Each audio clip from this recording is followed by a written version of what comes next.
How profitable are hot dog carts? So in this video, we're going to give you the 7 steps to launching a truly profitable, low investment hot dog cart business. And if you're wanting to stick around from the beginning to end, we're going to go from 7 down to number 1. We're going to do that right now.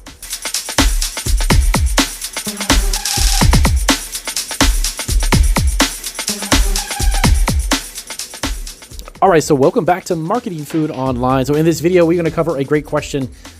Actually, 2 of them. How profitable are hot dog carts, and how do I become a successful hot dog vendor? We actually got an email from one of our subscribers that was asking about what steps needed to be taken in order to do this. He actually went to a place over the weekend and found a fantastic hot dog cart, and the gentleman he struck up a conversation with had mentioned that he makes a full-time living selling hot dogs from his cart. And of course, there are a lot of specifics on how he became successful, but what are the steps, the legal side of it, as far as getting a hot dog cart business up and running? So welcome to Marketing Food Online. It's Damian Roberti, founder and CEO of Marketing Food Online. So if you've not heard of us before, definitely hit the subscribe button. If this is your first video, we've got over 1,000 videos to help food entrepreneurs like you create a profitable food business, if it's a food truck, home-based food business, or a food cart, for instance. So let's get into it. So number 1, you need to make sure that you register your business. You need to get, number 1, the business license within the city you're going to plan to operate in. Now, one tricky thing you need to know about getting a business license for a mobile food business, when you cross over another city's line, make sure you check out your state to know specifically. You may need to have or hold a business license in each and every city that you're going to operate from. Not every state is like that, but this is something that's pretty true across the food truck industry. And when it comes to mobile food cart businesses like hot dog businesses, you want to make sure that you are covered, because you may need to have additional business licenses as you do business in other cities. So do keep that in mind. That may be something that you'll need to get as well. So the first step after that is you need to create a hot dog business plan. Like with any business, you need to have it planned out. Now, if you're not familiar with writing a hot dog business plan, that's fine. It doesn't have to be extremely detailed. You need to have it cover basically what your goal is with your business, where you're starting from, your budget, who's going to be owning it, what are some of the things you're going to need to buy if you're seeking some type of a business loan as far as equipment. Also, where would you be holding it, where are you going to actually have it, location of your hot dog cart, and any other business details that would be pertinent to you understanding where your business starts and where you want to take it. They're very good. Business plans are actually really something that, of course, I didn't write one when I first started off our food business, and I actually wish I did, to be quite honest with you, because they are very, very helpful in understanding your business for yourself and where you could take that business and where it could go. When you have things written out and kind of on paper, it really does solidify and help you understand where your business could be going. So make sure you get a hot dog business plan. Next up, search around for locations. The trick to really successful hot dog carts, and as this email, the friend of mine here that had, our subscriber that emailed us, had mentioned that he spoke with a gentleman that was very successful, but his locations were really the make or break in his business, and high traffic areas and different events and farmers markets, etc. But in your city that you want to go into, make sure you check out and kind of research locations. Like a food truck, a mobile food business like a hot dog cart is something that relies solely upon location for success. All right, so next up, you want to choose some type of a food hot dog cart or a hot dog trailer. Now, the difference between the two is going to be obviously the size, how you're going to get them from point A to point B. Some carts you can wheel them up and actually take them on trailers. Some carts will be the actual trailer itself, so you'll hitch that over to your vehicle and take that to your event. It also depends on how much money you're looking to spend. You can also get used hot dog carts. You don't have to make a huge investment in the hot dog business as well.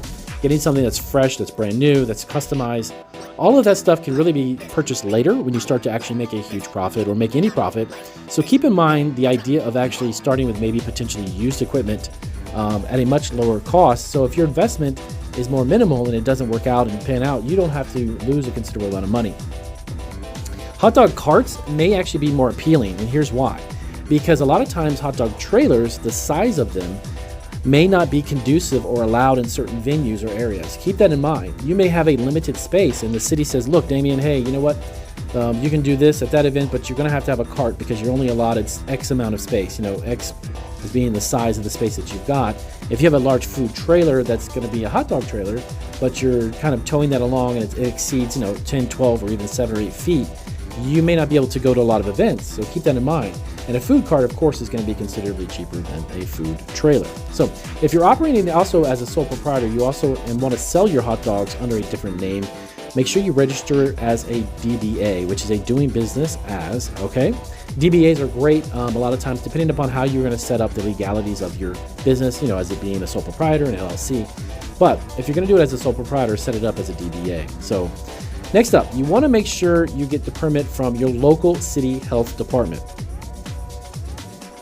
You're going to want to reach out to the local health department within the city, and you want to find out exactly what is required from you in order for them to follow all of the permitting guidelines and requirements that's going to be required. The department will be able to tell you basically what foods you can and can't sell, because keep in mind, you can in most cases not only sell your hot dogs, but you're going to have maybe beverages, maybe packaged chips, maybe prepackaged products, maybe even some desserts, whatever that may be. But be sure that the city allows that, because everyone is a little bit tricky and a little bit different everywhere from city to city as far as what you can and can't sell from the food standpoint. Also, the type of equipment that you'll need. Believe it or not, cities also require a certain type of equipment when it comes to opening a hot dog food business or hot dog food cart. You want to make sure that you're following those guidelines as well. And then lastly, as I just mentioned, once you find the equipment, cart requirements. Depending upon, again, whether it's a cart or a food trailer or a hot dog trailer, you may have specific requirements for that cart, okay? So that's going to be dependent on the state. You may have different equipment, and such as 2 or more sinks. You may even have to have additional sinks on the actual unit itself. So you may either need to have your own water, or you may need to attach yourself to a water that's in the area as well. And again, keep in mind that they're not going to issue the permit until you basically follow the guidelines on what the equipment is required for the hot dog cart.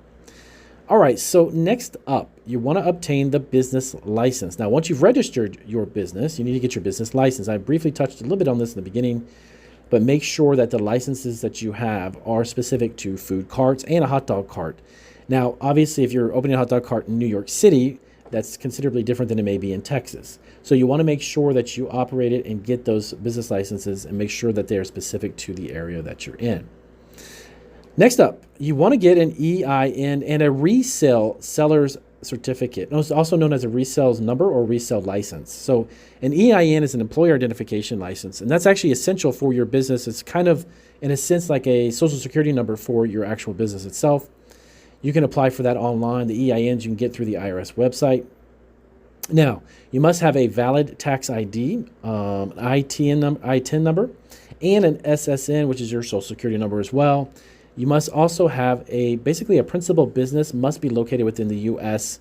or any one of its territories in order to be a legitimate U.S. business. So keep that in mind too. Any of the 50 states that have that available as well. Okay. Next up, insurance policy for your food cart business. So having a hot dog food cart business doesn't exempt you from having insurance. You're going to need to have insurance. If you're selling or serving food, you have product liability insurance and a few other things depending upon whether you have a staff or whether you have employees that are working for you. Maybe you've got 5 or 6 hot dog carts and you're employing people. So you're going to need to have workers' compensation. You're going to need to follow all of the state's guidelines if you're going to be employing additional people in your hot dog cart business, if it's not just you, okay? So as a sole proprietor, that's totally different. But keep in mind, once you hire people, you're in a totally different ballgame. All right, so next up, you're going to need to get your inventory. This is where you're going to need to find where is a good, reliable, you have to keep in mind, reliable is very, very important when I say this. A reliable source for your ingredients. Ingredients being your hot dogs, the hot dog buns, potentially if you're selling drinks or chips, if you're selling additional sweets or baked goods that are prepackaged or pre-made, maybe even candy. If you're selling any other type of beverages, make sure that you have a reliable source. And don't have just one, guys. You need to have at least 3. I've always spoke about this in a lot of my videos here on Marketing Food Online, where, for instance, my food business, I've got anywhere from 35 to 40 vendors at any given time for a variety of products. Don't rely upon like the local market down the street, or maybe it's a restaurant supply store. Try to find 1 or 2 or even a 3rd one, okay? Because if you run out of one ingredient at one location, you're able to pick it up at another. So you need to make sure next up is be your inventory and make sure you secure those vendors.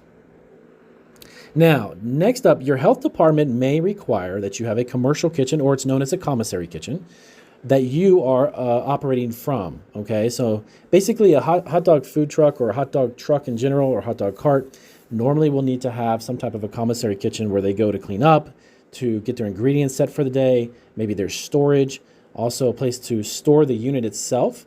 but also storage for your ingredients too. Walk-in refrigerators, walk-in freezers. You may have to do also food prep there. You need to clean up your area and clean up your actual cart at the end of the day as well. So these are things too that you have to be aware of that you may be required. So check with the city to make sure that you do or you don't need to have a